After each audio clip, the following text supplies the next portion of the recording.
بسم اللہ الرحمن الرحیم۔ دعا کا بیان جو ہے وہ چل رہا ہے۔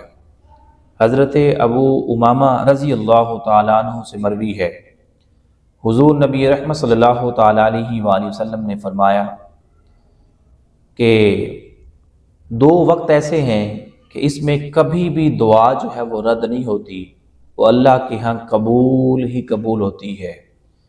ایک وقت رات کا پچھلا پہر، تہجد کے وقت جو مانگی گئی دعا ہو اللہ کی بارگاہ میں قبول ہی قبول ہوتی ہے۔ اور دوسری حضور نے فرمایا کہ ہر فرض نماز کے بعد مانگی گئی اللہ رب العزت کی بارگاہ میں دعا وہ قبول ہی قبول ہوتی ہے۔ ایک تو ہر فرض نماز کے بعد، اور دوسرا رات کے پچھلے پہر مانگی گئی دعا جو ہے وہ اللہ کی بارگاہ میں قبول ہی قبول ہوتی ہے۔ حضرت مغیرہ بن شعبہ رضی اللہ تعالیٰ عنہ سے مروی ہے۔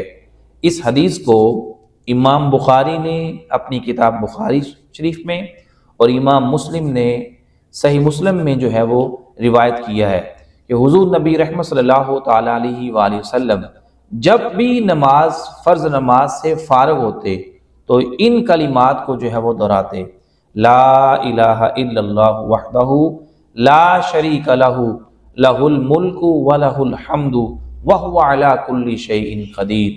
تو حضور نبی کریم صلی اللہ تعالیٰ علیہ وآلہ وسلم کی ہزاروں ایسی احادیث ہیں کہ جو حضور نبی رحمت صلی اللہ تعالیٰ علیہ وآلہ وسلم فرض نماز کے بعد جو ہے وہ دعا کے لیے ہاتھ اٹھاتے اور اپنی بخشش کی دعا مانگتے اور درجات کی بلندی کے لیے دعا مانگتے، مسکینوں کے ساتھ اچھا برتاؤ کے لیے دعا مانگتے اور اچھی بخشش اور اچھی آخرت کے لیے جو ہے وہ دعا حضور مانگا کرتے تھے۔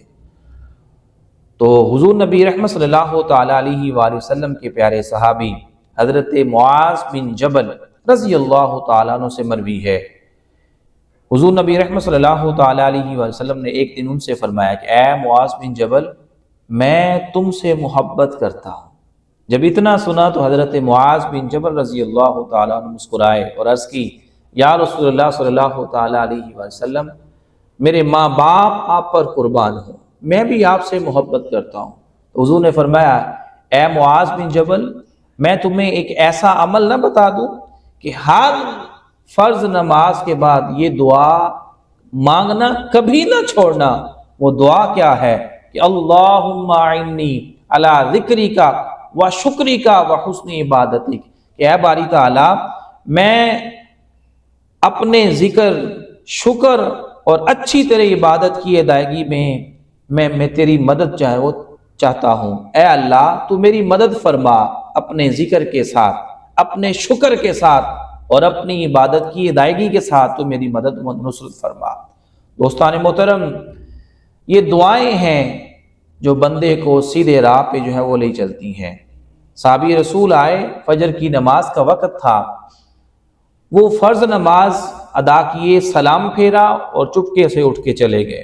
ایک دن دیکھا، دو دن دیکھا، تین دیکھا، تو صحابہ نے حضور نبی رحمت صلی اللہ تعالیٰ علیہ وآلہ وسلم نے پوچھا کہ یا رسول اللہ صلی اللہ علیہ وسلم، اسے اللہ سے کوئی لینا دینا نہیں ہے، کوئی کام نہیں ہے؟ تو حضور نبی رحمت صلی اللہ تعالیٰ علیہ وآلہ وسلم نے فرمایا: صحابہ، چلو ہم اس کے گھر چلتے ہیں اور اس سے جا کر پوچھتے ہیں کہ کیا وجہ ہے کہ تم فرض نماز کے بعد جو ہے وہ دعا کیوں نہیں مانگتے۔ تو حضور نبی رحمت صلی اللہ تعالیٰ علیہ وآلہ وسلم ان کے گھر گئے صحابہ کے ہمراہ اور پوچھا، تو ان کے پاس صرف ایک ہی چادر تھی، جو وہ چادر باندھ کر مسجد نبوی میں آتے اور نماز پڑھتے۔ وہ جلدی سے نماز پڑھ کے اس لیے لوٹ جاتے، دعا نہ مانگتے، تو اس لیے چاہتے کہ ان کے پاس ایک ہی چادر تھی، وہی چادر ان کی زوجہ پہن کے وہ فرض نماز ادا کرنے کے لیے مصلی پہ بیٹھی ہوئی تھی۔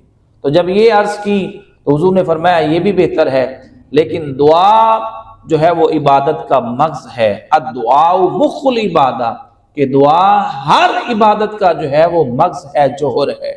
ایک اور صحابی رسول تھے، وہ بھی اسی طرح چلے جاتے ہیں، تو ان کے گھر کے دیوان کے ساتھ ہمسائے کا کھجور کا تنا تھا، وہ شاخیں ان کے گھر کی صحابی رسول صلی اللہ علیہ وسلم کے گھر کی طرف جھکی ہوئی تھیں، تو وہ جلدی سے فرض نماز ادا کر کے اس لیے چلے جاتے کہ وہ کھجوریں جا کر اٹھا کے دوبارہ ان کی دیوار کی طرف یا ان کی باؤنڈری میں جو ہے وہ پھینک دیتے، ڈال دیتے، تاکہ وہ میرے بچے بیوی بچے اٹھ کر ان کھجوروں کو نہ کھا لیں۔ یہ تقوی کا یہ عالم تھا، پرہیزگاری کا یہ عالم تھا، تقوی و طہارت کا یہ عالم تھا۔ تو اس بنا پر وہ صحابی رسول چلے جاتے۔ تو حضور نبی رحمت صلی اللہ تعالیٰ علیہ وسلم نے پھر بھی فرمایا کہ دعا جو ہے عبادت کا مغز ہے، دعا مانگا کرو، مختصری کیوں نہ مانگا کرو۔ ربنا آتنا فی الدنیا حسنۃ وفی الآخرۃ حسنۃ وقنا عذاب النار، یہ مانگا کرو۔ اللہم انی علی ذکرک و شکرک و حسن عبادتک، یہ حضور نبی رحمت صلی اللہ تعالیٰ علیہ وسلم کی احادیث سے مروی ہیں۔ اس صحیح کو امام بخاری نے، اس حدیث کو امام بخاری نے بخاری میں اور امام مسلم نے اپنی صحیح مسلم کے اندر جو ہے وہ روایت کیا ہے۔